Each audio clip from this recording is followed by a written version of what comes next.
My greetings. Let's end this now. Then may the gods have mercy on us all.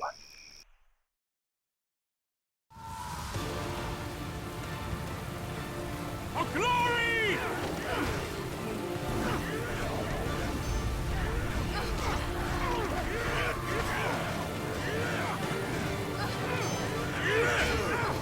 Nothing walks away!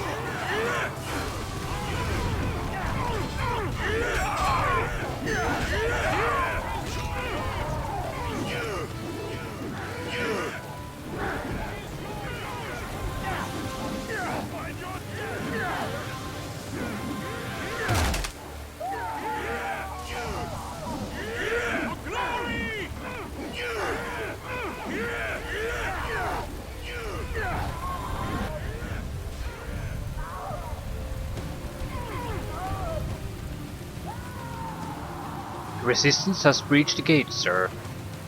All reinforcement from Azric Keep. Yes, sir.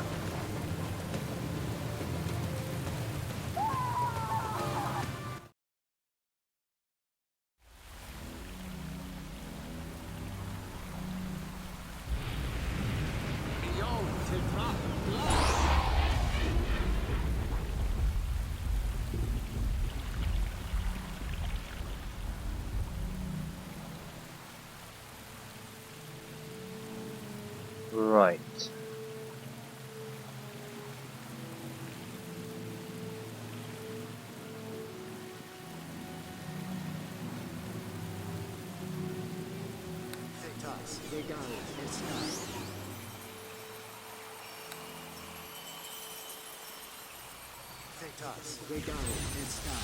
Mostly worried about the spellcasters wasting their spells, not really anything else.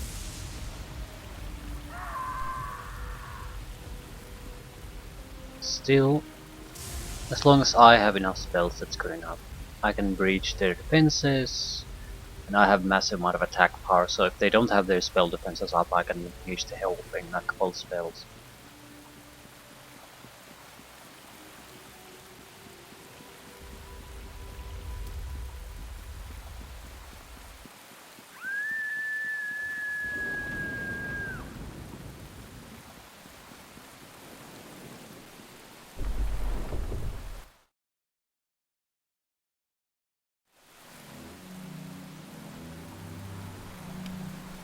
Captain Eagle. I'm gonna run straight through. They can fight how much ever they want.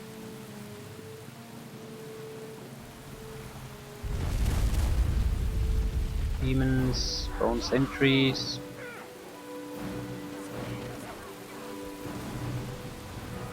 Eye on the ball, people.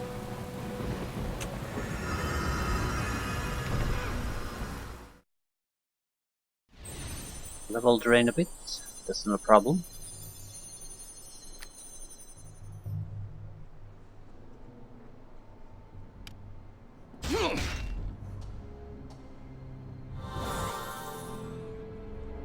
By my direction, attack!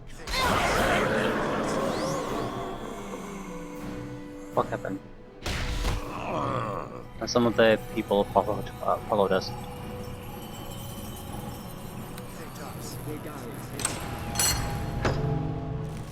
Out of our way! Well, I suppose this is if they're gonna follow us, this is pretty much the best way to get rid of them.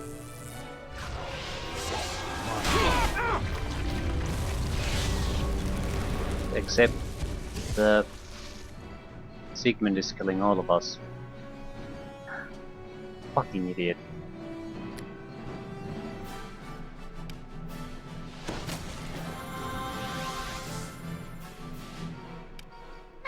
This ends here! Yeah, everyone else do something, but Sigmund, please don't do anything.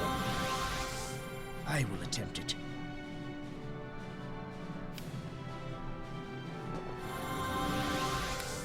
By my direction, attack!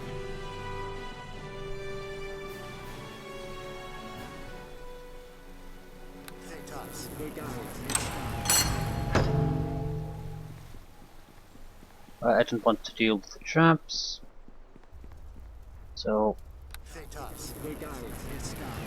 no traps anymore. Quintain is dead. Master double gun. Ooh. I don't have any time to play with you.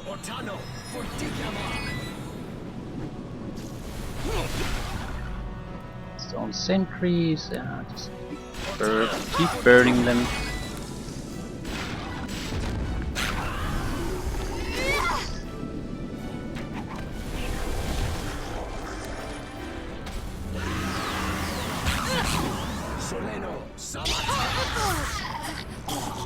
Sigmund is fucking killing wrong people.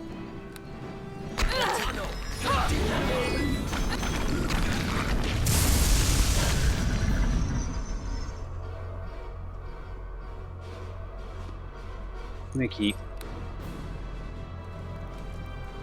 Give me Shadow Shield. King Tain the Fourth, the sole monarch of Myr, is dead. What a shame. Again, we're reaching the final areas. 8 traps. Nope. Ooh, they have everything on. All magic. Oh, it's our guy.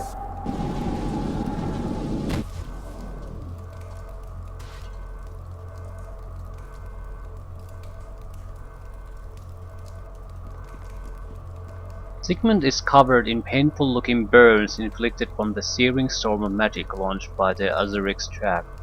For once, his expression changes to that of fierce anger. Hold on a moment, let me see if I can heal you. There's no point, for the greatest wounds are not the superficial ones you see. Foul magic in the trap has rendered my nervous system inactive. I can fight its effects, but it will be days before I can cast another spell. I should have anticipated this trap and prepared accordingly, but the battle outside left me short of a spell mantle. Yeah, except it has an active spell mantle right now. I think they should have probably tried a different approach here. I mean, there's no point relying on the spell mantle thing. Maybe just have an effect that disables any defenses you have, like a Mordecai's Disjunction come first and then the attack. Anything. It's not a big deal, but why go there when there's the obvious risk that he's going to have the spell mantle on when you arrive here? I cannot help you against the Azurix. You will have to go on without me. I'll give them something extra for you. Beware the path ahead, for this will not be the last trap the Azurix have laid. Let Mythicus empower you, Roland. Okay. Mythicus, are you gonna empower me? Anything? No? That's what I thought.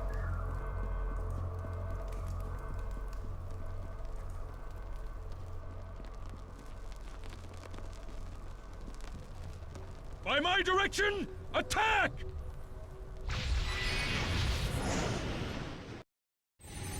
Underground. So we probably have to lose Lady Tianara somehow too. No. Let's take this key. Cool. No traps. Ooh.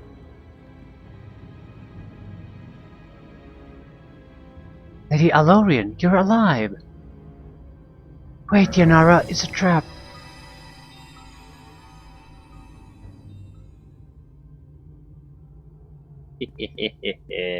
So, we meet at last. Tianara has an expression of surprise on her face. He pokes at the magic shell gingerly, then recoils as magic sparks arc from it, burning her soft skin. Don't touch the shell, Lady Tianara, Alorian warns. It was fortunate that you reacted quickly enough. Had you walked into the barrier, even I would not have been able to heal you. Yanara frowns in frustration. There must be something we can do to free me from this bubble. Can you dispel the magic?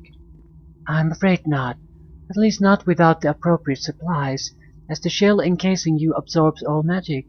Azaric spent many hours preparing this trap that not only binds you, but prevented me from moving until it was triggered. I am sorry. Yanara turns to you, agitation evident on her pretty features. I was hoping our partnership would last longer than it did, Roland. But now it seems my fate is in your hands. Do you think you can handle the Azarics alone? Yes, I can handle them alone. Remember, the Azarics are powerful sorcerers who can unleash volleys of magic at you faster than you can drink healing potions. Prepare yourself with whatever defensive measures you have before you engage them. She sighs, resigning to her situation. I'm not used to depending on anyone, Roland. May Azrael grant you strength. Okay, Azrael. Anytime now, grant me strength. Yeah, that's what I thought. You are welcome here.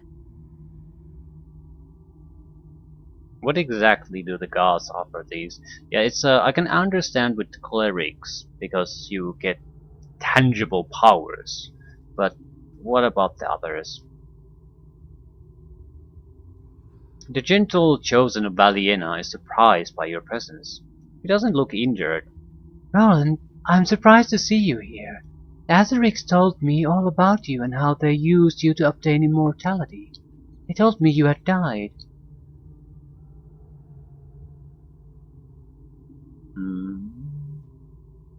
It's a long story, but all that matters is I'm not dead anymore. Your heritage would certainly explain your power and influence in Syrian. If you've come to challenge the Azarics, then I urge you to be careful. They've used your blood to become more powerful than ever, the stories suggest.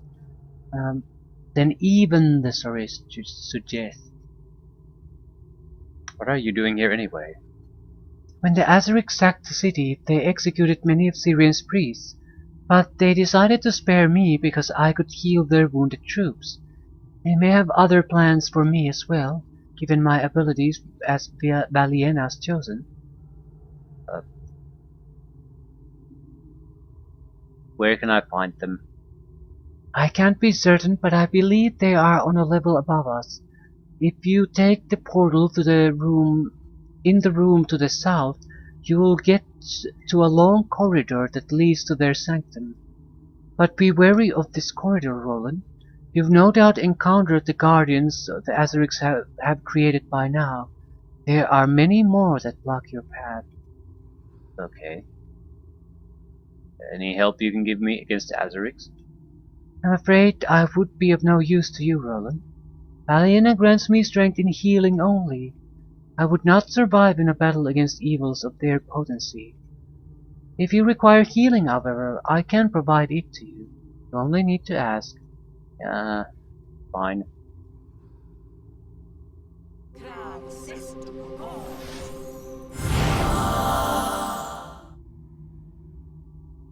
Let's go. Against two powerful sorceresses or sorcerers on your own, that's a tough fight.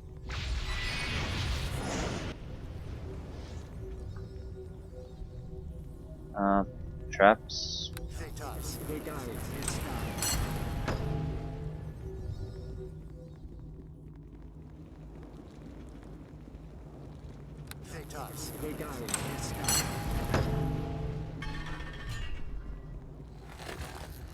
Pawns, queen, king.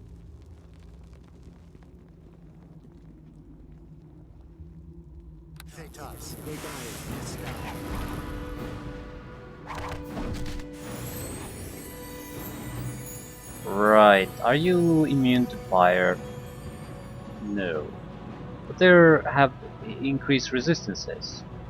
I don't know what it means, because they might have no natural resistances, so that might not mean all that much. still, that would be our best way to try to kill them. My steel will strike true. Right, no point holding back at this point. I'm gonna have a recovery potion. I'm going to have to drink a recovery potion anyway. You will.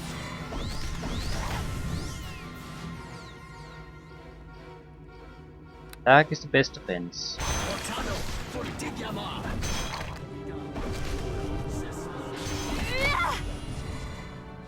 I'm not doing all that well. Rooks don't seem to give a shit about fire.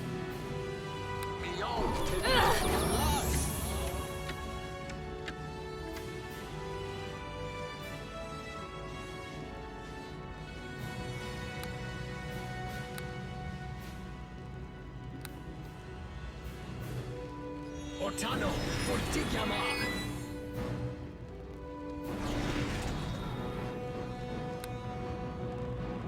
Ortano, Fortigiama!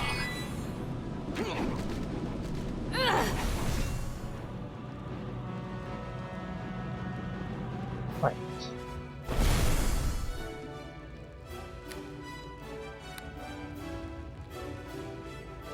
They leave anything useful behind. Not really.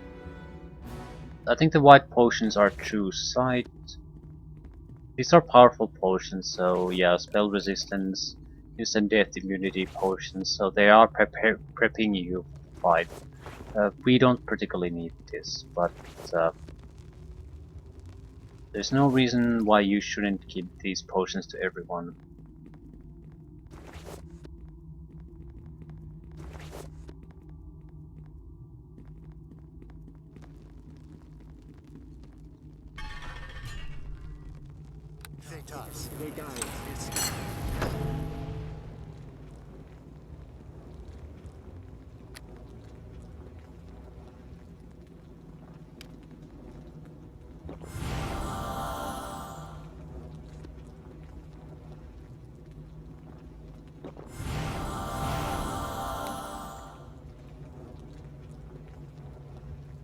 It's a full rest. I also lost all my buffs. Right. Percy, Greetings to you. prepare yourself for the next battle.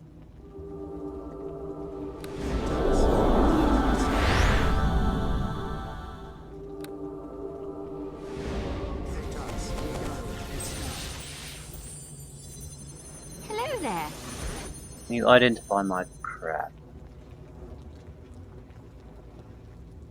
Only you need a death ward or shadow shield. Shadow shield should do it. What I want is everyone to drink a spell resistance potion. You might have natural spell resistance, I don't care. Drink it down anyway.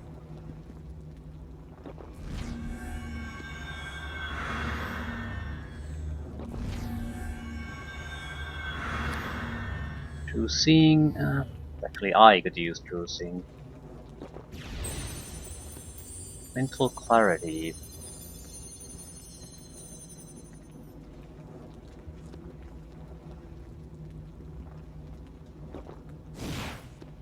Sure how long this will last. Ooh, that's everyone got it. That's a higher level one. Still, I think we're good to go.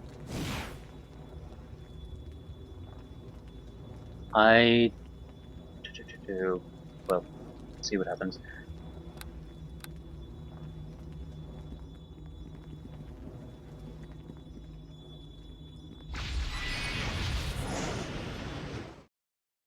As I recall,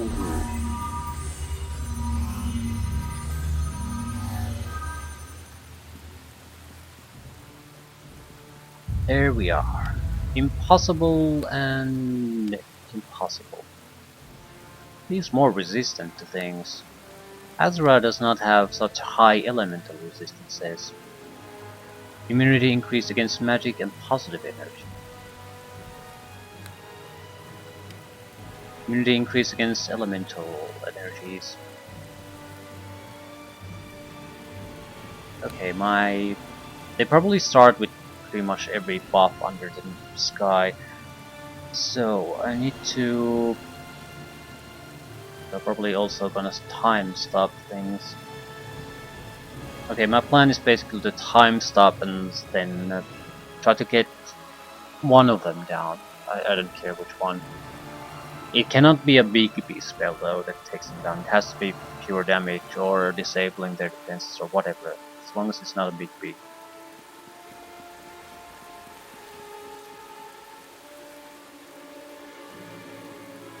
Sound of the Ramadan siege echoes in the distance. I greet you. An eerie blood-red glow punctuates the empty eye sockets of the undead sorcerer, and the fleshless bones of his jaw seem to be curled into a malevolent yet condescending smile. Cracked leathery skin preserved from the magic and chemicals covers his vainglorious wife like scales. Their hideous forms would send most mortals fleeing, but their sight fills you not with dread, but rather with intense hatred. The creatures before you called for the death of your true parents. They drew you into their net and killed your companions, then used you to fulfill their goals and send you to the hells when they were finished. The fate of millions in Ishtar may depend on the outcome of this encounter, yet you can think of nothing but vengeance through the pulsing boil of wrath in your veins. The hollow grating resonance that is the laughter of Asra echoes through your mind. You have come a long way to find us, Roland. Have you come to thank us for awakening your power? Hmm.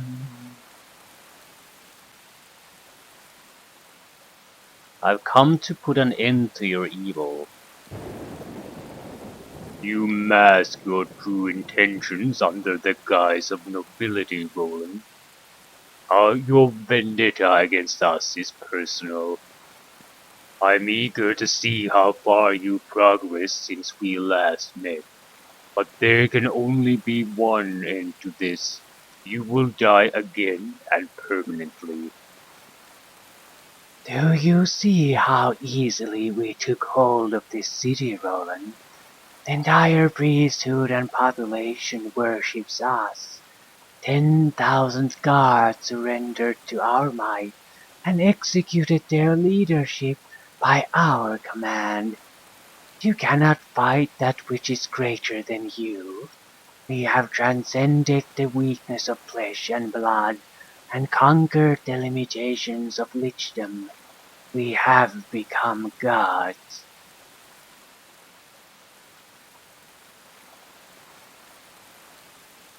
You're no more of a god than I am. You still don't understand, Roland. Have you learned nothing from your experiences? There are gods for life and rebirth, law and justice, and even a god of death. Yet people die of disease and murder every day, and death can be defied by lichdom. Don't you see? The gods don't care. They may not even exist. Yet people worship them as ideals, and that is precisely what Sindalar and I have become. Ideals. We are the greatest powers they have ever seen, and we are eternal. Mortals die and kingdoms fall, as all things have an end on Arterra. But there is one thing that has always existed, one thing that has always been the source of mortal motivation, one thing that justifies the endless wars of this world, religion. Uh, well, in a way, but it's exactly that. It's a justification. It's something that's easily replaced by something else. Moral outrage of any kind would do.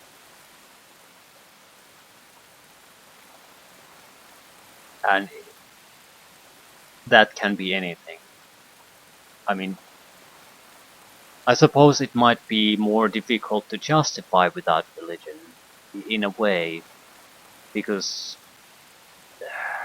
typically people don't care which hand you use to wipe your ass, but if someone says because God wills it that you use your left hand, then that's pretty much settled then, isn't it?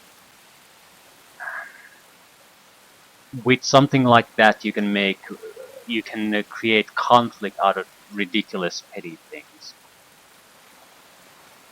But you can create conflict out of ridiculous petty things otherwise too. I think with after you have an established religion of some sort, it's just easier to rally people, larger amounts of people. Mortals attribute misfortune and catastrophe, victory and prosperity to fate. It is mortal nature to wish to be guided by a higher power, to be led by an all-knowing force, because it justifies the decisions and the fate of their short, miserable lives.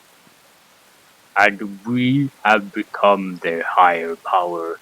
We are greater than any kingdom that has ever and will ever rule. We are gods. Well, I guess I'm about to perform Dayside. You tempt the wrath of the gods.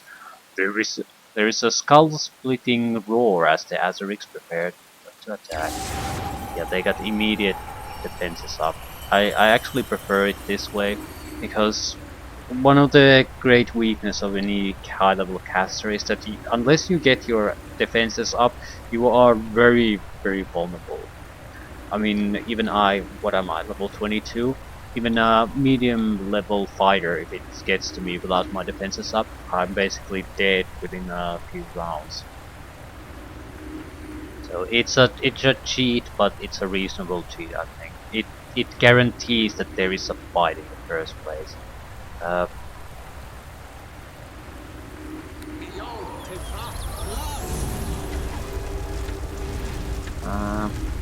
Sindalar did not engage defenses.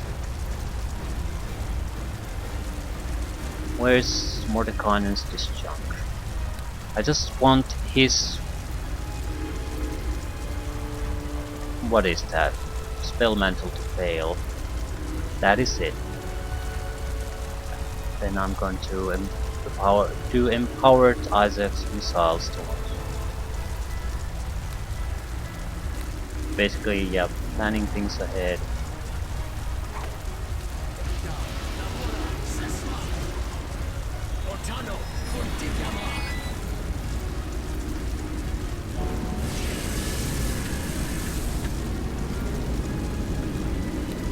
Applying fuck what they have at this point. There's gonna be so much empowered Crazy missile storms that I'm afraid the game might be trash.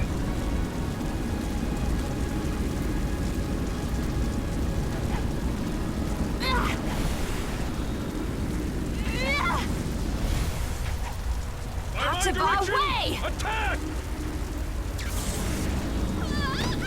One down.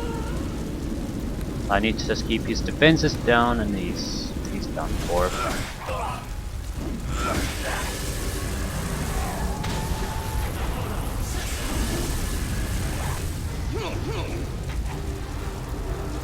Right. He did not have great defenses against elemental load, so we should finish him.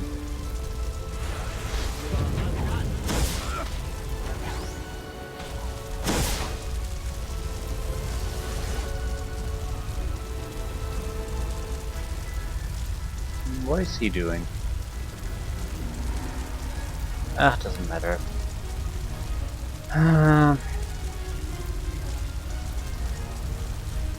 I don't want anything that adds tick to him, or damage over time. I guess I'll just missile storm the fucker away.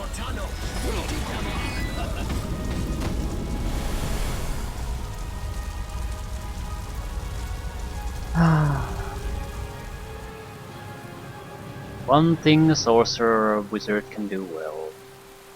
Burst, burst, burst, burn defenses, burn life. Might not be able to do that to many creatures, but I can do it to 2 easily.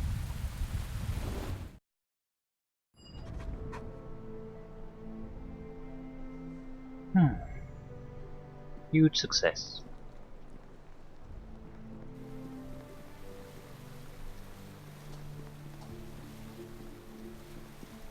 Sigmund. Yes, hello to Sigmund stares at you with his usual cold, unreadable expression. I normally disapprove of meddling, but your actions have been beneficial to all. You have done well.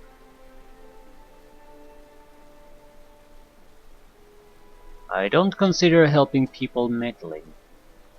I was speaking about your actions before the Azerics invaded Syrian.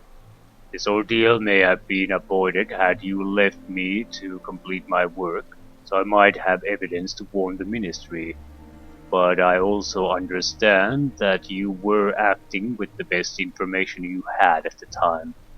Regardless, the threat has been ended and there is no need to speculate on the past. What are you going to do now? The Mystic Circle Enclave was devastated by the war, and the Sanctum of Mythicus is no more. In fact, the people of Syrian no longer trust arcane spellcasters, given their experience with the Azerics. It is time for me to return to Tembra, from where the Mystic Circle is based. I spent weeks with Lady Tianara, enough time for her to coax the introvert out of me. I have never been comfortable in a position of authority, but perhaps now is the time for me to take my rightful place among the Council of Elder Archmages. What are you going to do there? The Azerics were sorcerers with extensive experience of the Hecatian faith. In studying their cult, the ritual that perfected their lichdom, among other things, I have been exposed to magic that I never knew existed. I would like to further my study in these subjects. With the resources of the Mystic Circle, I could explore avenues of research that we never thought possible. Aren't you afraid you'll become like the Azerics? It is true that some of the elder archmages would use such research to serve their own selfish purposes. I am aware of the social and personal implications of such study. To be a mythician is to explore all areas of magic, and it is this temptation that has driven many a mage to lichdom and evil. But to fully understand such evil magic would also benefit us should another use it against us. Use it against us in the future. Makes sense.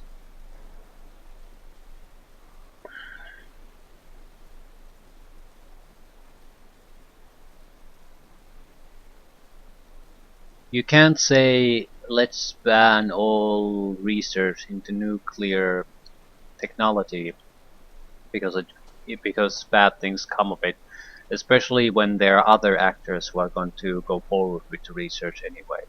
And actors that are potentially hostile to you or overtly hostile toward you. So yeah, it makes sense. They're gonna do the research anyway, so might as well have the good guys have the similar understanding of things. Do you have any advice for me? Your destiny has always been and will always be your own. It is not my place to guide you. Well, I guess I better be going. People of great power also have great reach, so it is likely we will cross paths again. I urge you not to draw conclusions about my motivations in the future.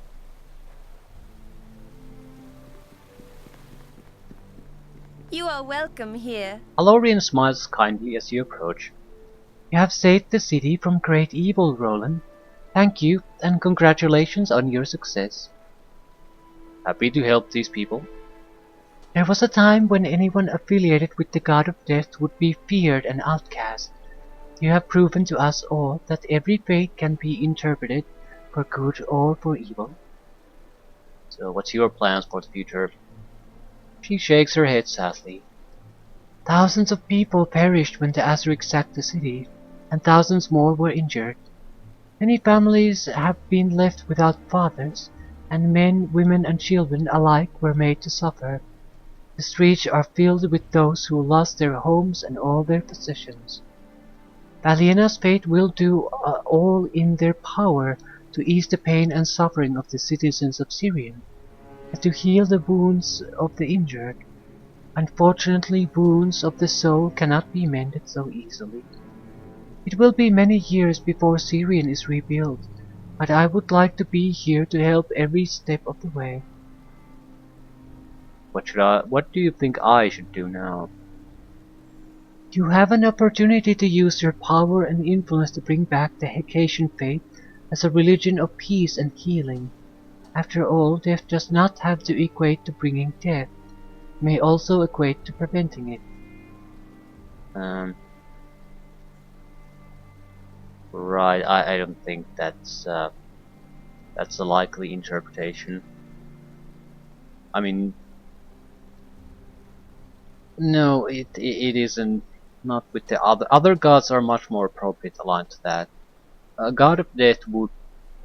I think there are various ways to view death. I mean, as a positive thing too, but death prevention, I don't think so. It might go exactly against everything you stand for. I'm thinking mostly of undead or unnatural life extension or something like that. That's very common in these universes. So because if you exclude that, the prevention usually would be just health but healing, and that's an area of other gods. Oh, I mean clearly the area of other gods. As the city is rebuilding, there is no better time for you to effect such change. I hope you will consider this. Right. I'll be going now. Thank you again for everything you have done for this city and its people, Roland. We are all in your debt. So we meet at last. Tianara arches a curious eyebrow as you approach. So, how does it feel having saved another city, Roland? It's becoming a habit. Well, I'm glad I could help, but it was a personal matter as well. She smiles. Then in some small way we think alike. Had I been in your position, vengeance would have been my main motivation. To have helped the citizens of Myr would have been a side effect. Regardless of your motivations, the results of your actions are clear. You put an end to two of the most powerful villains in Arterra's history, and you've saved a lot of people. History doesn't judge people by their reasons, they only see the results. I think that's true. I think that's largely true. At least the reasons will be forgotten very soon. They might be recorded in history, but unless you're very familiar with it, you usually just tend to know the results. What are you going to do now? There was a time when I would have been glad to help the city rebuild, but it's difficult for me to forget the past. They didn't trust me or my decisions. I taught the warlords of the city's temple to behave with honor and discipline. We routinely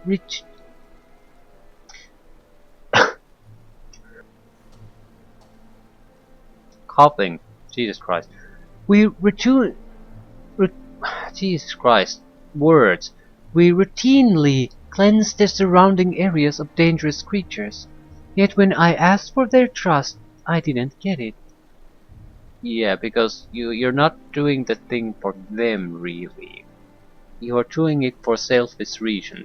You even said that they're valuable for you because they contribute resources to the temple. So they are aware of your motivations. At the same time, I don't think she's entirely incorrect. I mean,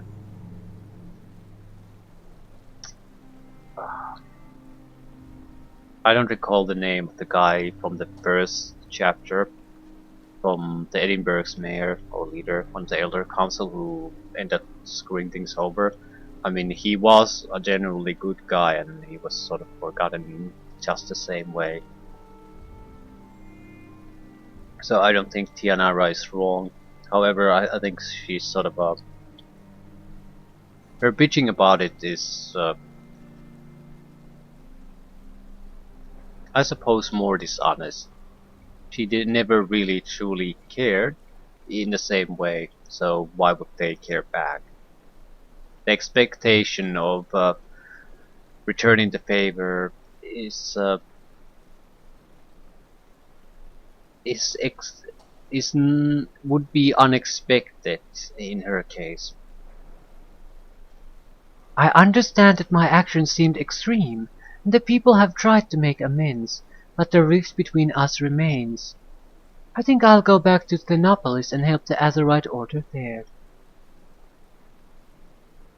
You think there's a future between us? Yeah, why the fuck would I ask that? I think it's a question for a different type of a person. I think you can have sort of a little romantic encounter with Tianara, but not a relationship. But I haven't gone down that road, so it would be an odd question for me to ask. So, do you have any advice for me? The Azerics sacked a city defended by an army of thousands, and the entire population worshipped them as gods. Yet you defeated them. You have within you the power to affect such good things, or to become something far worse. When you decide what to do with your future, remember that your decision will not only affect yourself, but it will affect everyone around you as well, even me. I want us to stay friends, Roland, but whether you do will depend on your decisions. Right, I should get going. You've become a very powerful person, Roland. I could use your help again in the future. Do stay in touch, Right. Montador. What's in the chest?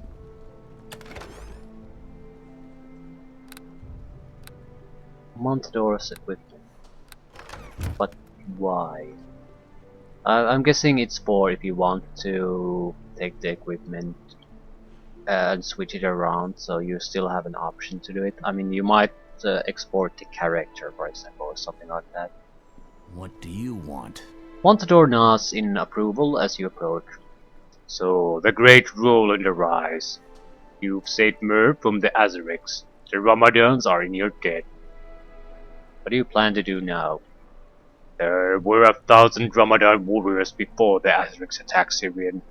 We are fewer than 100 now, and Captain Oraxis himself perished in the battle. There is a bitterness in his voice, almost sadness. As it is, I'm the most experienced Ramadan now, and the others have asked that I assume leadership of the order.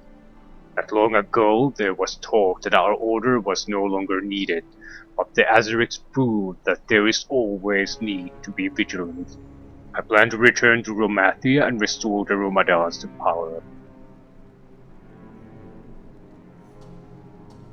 You'll make a great leader, Montador. I'm not settling down, far from it. My experiences have taught me a thing or two about leadership. I plan to set up a proper hierarchy of leadership among the Ramadans. We will no longer be barbarians, but rather an organized force. After a few months, I would like to continue my adventures. He rubs his powerful neck and shoulders. I think I can use the rest anyway. We make a good team, Roland. Maybe we can continue working together. Sounds like a plan. What I want is irrelevant. You haven't made any decisions of your own yet, and for all we know, you might go wandering off somewhere else. This adventure is over, but there are others ahead of us. I hope your decision works out for the both of us, Roland.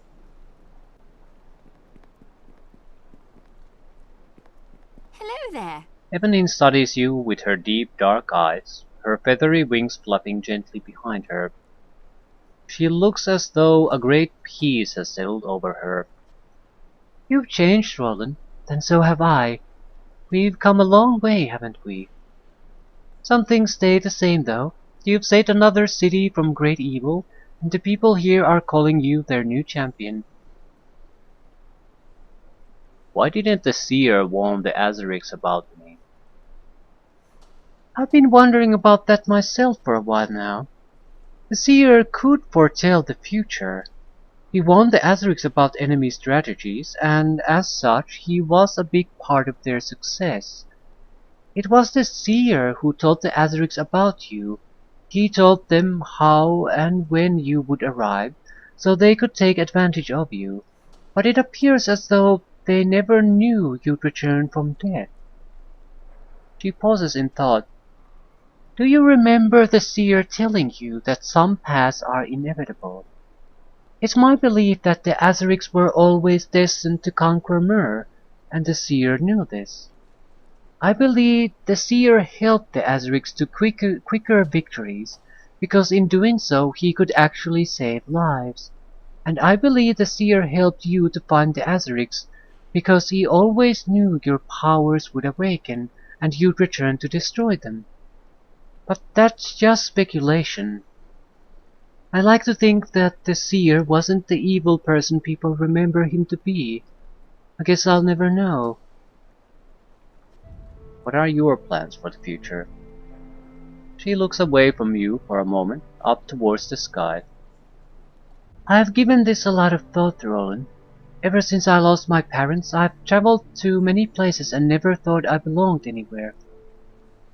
She glances at her wings. Now, more than ever, I know I don't belong here. But when I was in Elysius, I felt different. I felt comfortable, as though I belonged there. I know you felt it too, but it was more than the fact that it was one of the heavens. Elysius felt familiar, and I felt like I understood the people there. Celebrian told me that when my work here is done, they'll have a place for me. I understand that what she means now. I have to go home and take my place among the Celestials. I understand, Evanine, but I'll miss you. You've been a good companion, Roland, and I owe you my life. Remember, you're still mortal. One day you'll pass from this world naturally and have a chance to take your place among the heavens. So long as you continue to be a force for good, perhaps one day we'll see each other again. Farewell, Roland. Whee! Her people meet her, apparently. Greetings to you. Percy looks at you curiously with her bright grey-green eyes. The people of Myr are hailing you as a great champion, Roland. I have heard that tales of your exploits are circulating all around Arterra. What are your plans for the future, Percy? You have taught me many things, and shown me much of the world in our time together. You sacrificed a part of yourself to rescue me from Lord Asmat, and I can never repay you for that. She draws close to you, looking you in the eyes. I would like to stay with you, Roland. I would like to stay with you and explore our love together. Now that I have become mortal, I would like to travel as well, and see the rest of this world that I am bound to now. It does not matter where we go first, as long as I'm with you. I can't think of anything better. Neither can I, Roland. He gives you a dazzling smile. Now that I have converted to Valiena's faith, I suspect I will learn many ways to explore my love with you. But our future is not certain yet. I've told you what I would like, yet you have not made any decisions of your own. You may very well choose to pursue things that conflict with our future. I would not like to pressure you, and I will try and support you no matter what you decide. I love you, Roland, and you will always be in my heart.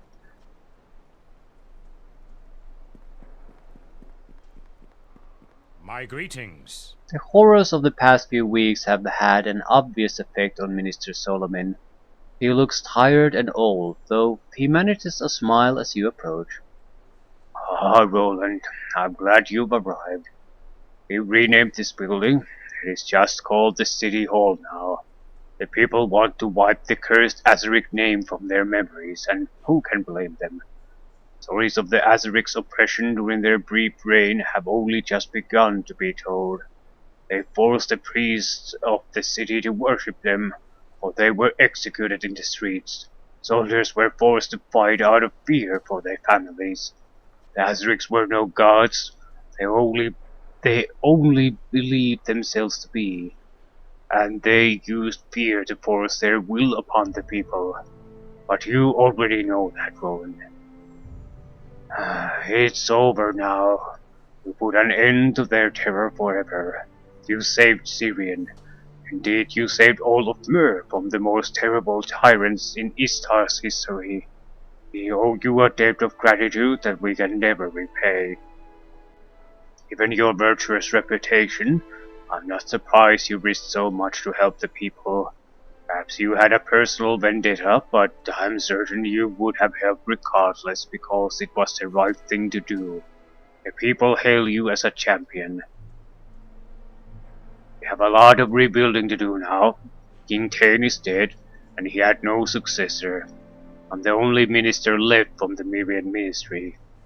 For the first time in this kingdom's history, the people have a chance to elect their leaders. Myr will become a democracy, and you have a chance to be a big part of it, Roland.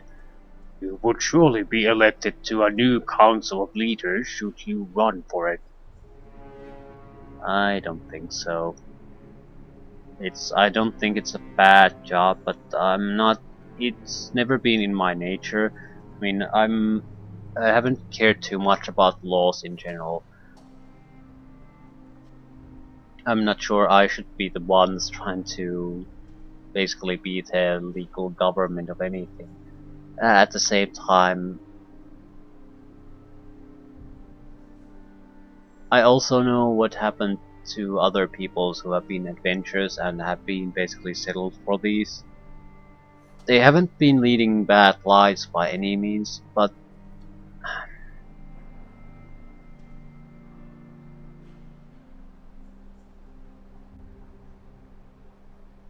I'm not sure how to put it. I just don't see what type of person I am, what relationships I have, what connections I have that I would like to settle down in Syria. It just doesn't feel right. It wouldn't fit.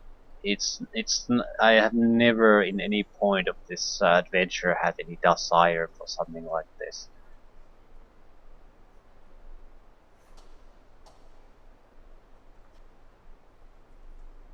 No thanks, I'm not interested in such politics.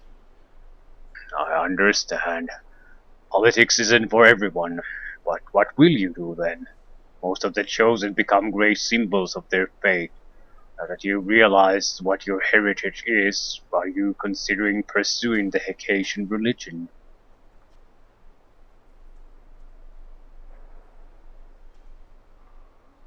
Um, I don't know. I don't like my options. I would never enforce such an evil fate, but that's because the chosen before have been evil more than anything.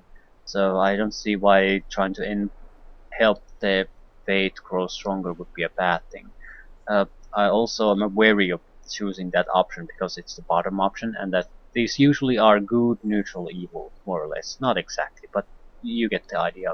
So yes, I'm planning to restore my fate to power. I'm afraid that this is basically trying to restore the old Hecatian fate to power. So I don't want to choose it. Uh, I would never enforce such an evil fate.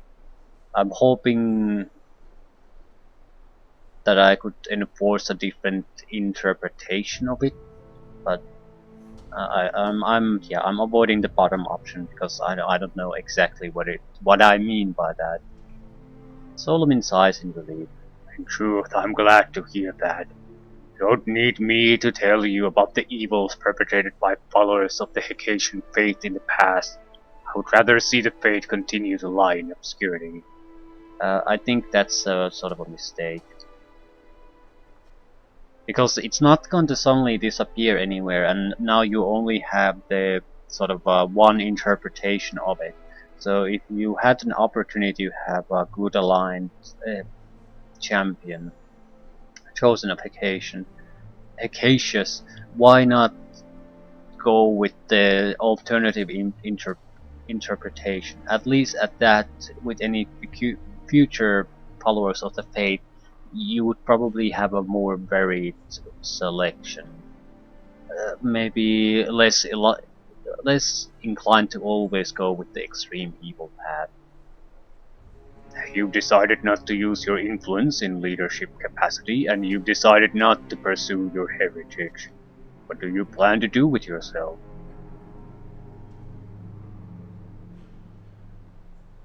I'm going to continue adventuring, of course. He smiles. I should have guessed as such. The call of adventure is clearly in your blood, and it's no surprise you've decided to continue your pursuit of it.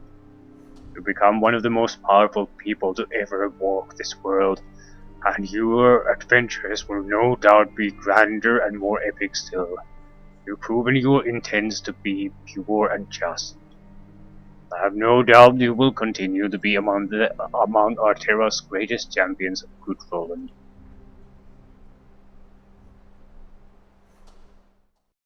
Epilogue. To this day, the tale of Roland is told by bars to tavern crowds and parents to their children before bedtime. Roland had a great influence on the future of Mer, and on the people he associated with.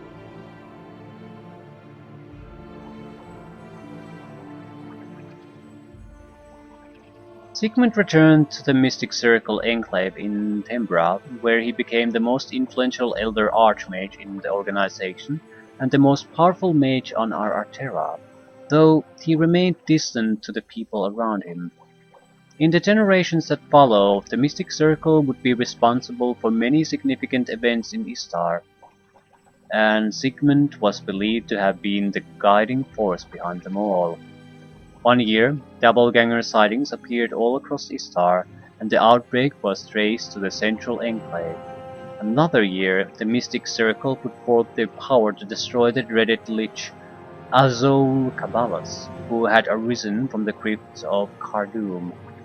Sigmund and Roland would meet each other a few more times in the years to follow, sometimes due to conflicting goals, other times to work together to end a common threat. They were incompatible powers, and their relationship remained an uneasy one.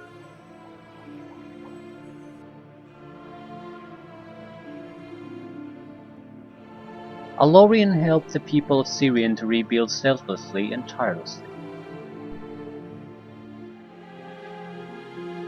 providing comfort and reassurance to the thousands of citizens who lost friends and family during the war. There was a time when the religion of the goddess of love was seen as a young people's faith and was taken seriously by few. Alorian's followers took her teachings to other Valienan temples outside Myr and changed that. Valienans became great promoters of caring and compassion, and peace would reign wherever the followers of the goddess of love went. To this day, temples of Valiena are a bastion of hope and healing among the people of Arterra.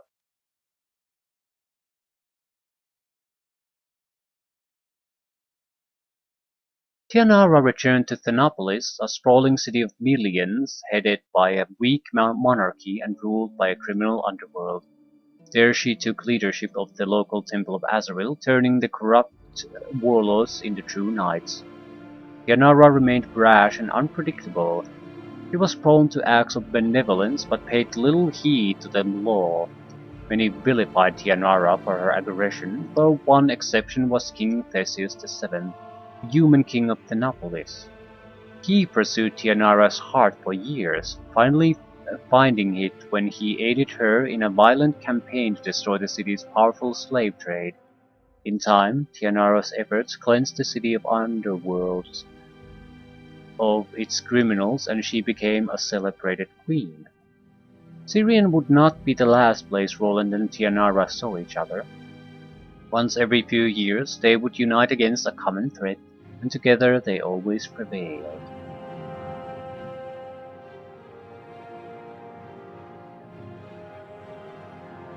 Montador returned to the Isle of Romathia, where he was declared the new captain of the Romadans. His experiences served him well as he proved to be an effective leader, developing the Romadans into an elite and modern fighting force. Montador would not remain on Romathia for long, as he now yearned for adventure. After creating a leadership structure for the Romadans, he took to the road again, seeking some of the most dangerous adventures on Arterran history. Many of these adventures were embarked upon at Roland's side, as Montador remained a trusted and loyal companion. Between Montador's axe and Roland's power, they were always victorious, spawning tales still told today.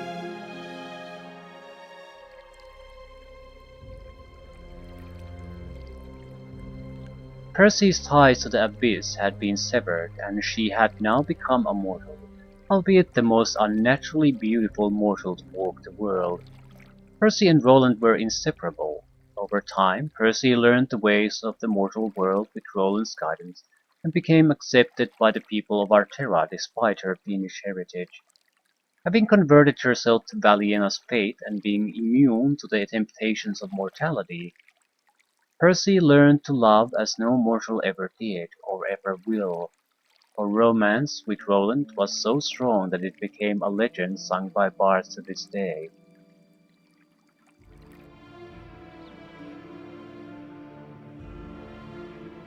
Evanine returned to her true home in Elysius, where she was reunited with her mother and father. She learned about her celestial heritage and became a symbol of purity and a powerful advocate of good. It is said that to this day Evanine adventures among the plains fighting for a good cause, and sometimes returns to Arterra in the visions of imperiled heroes or heroines to guide them to safety.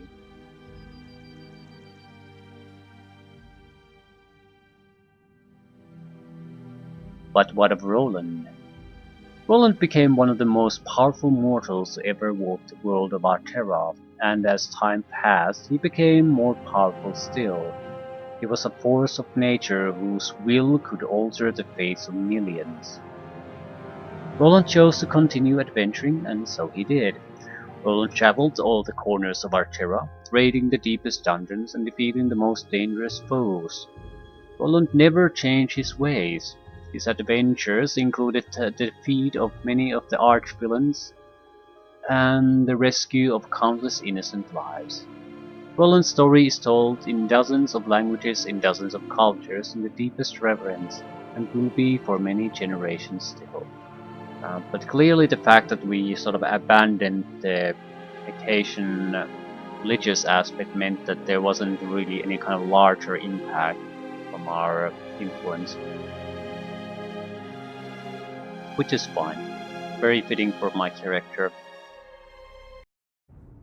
Right, so final words. I'll try to keep it short. There's no point bitching about the game mechanics and such. I like this adventure quite a bit. It is a very typical adventure in a sense, but at the same time, it's fairly well told, and it's probably better than any of. I would say it's better than any of the official campaigns.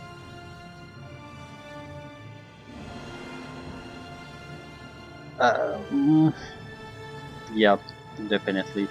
It has everything you would expect from the best of it,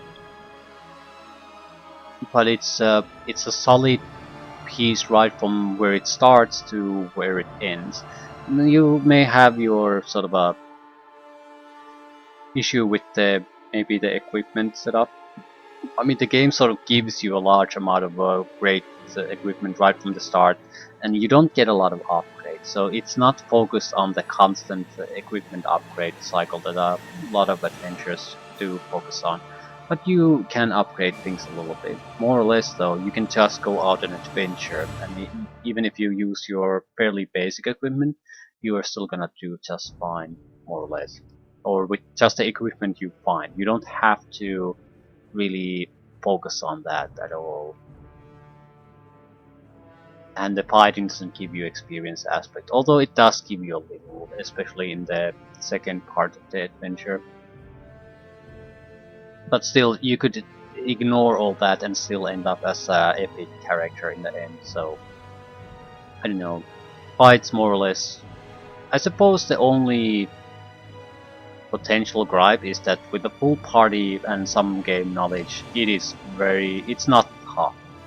At the same time, I have the perfect character for that campaign.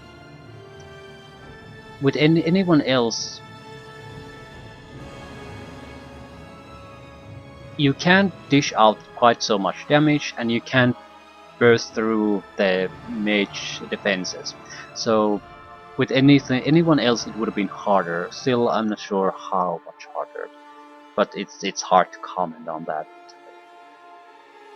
It still would have been doable, and it's I sort of in some ways prefer that because you have no control over what your companions do. So sometimes they do nothing, sometimes they go do incredibly stupid things, sometimes they nuke your entire party. So it's just because of the weak control of the party, I don't really mind if something a campaign has slight slant toward being too easy with a full party, because you can't effectively manage the four guys, so you can't have a fight that requires careful and precise use of powers for the entire party. You just can't do it. It won't work with these game mechanics. But yeah, I like this very, very much. It has very little pointless fighting, and the game tells you basically right away that it's perfectly fine for you to avoid all that, because it's exactly that. You gain nothing from it. You're not gonna get any meaningful loot. You're not gonna get experience. So if you choose to fight these pointless, silly fights that are spread very sparingly, that's your choice. But we're not gonna reward you for that in any way. If you enjoy that, that's fine. But it that's all on you. So definitely one of my more favorite campaigns.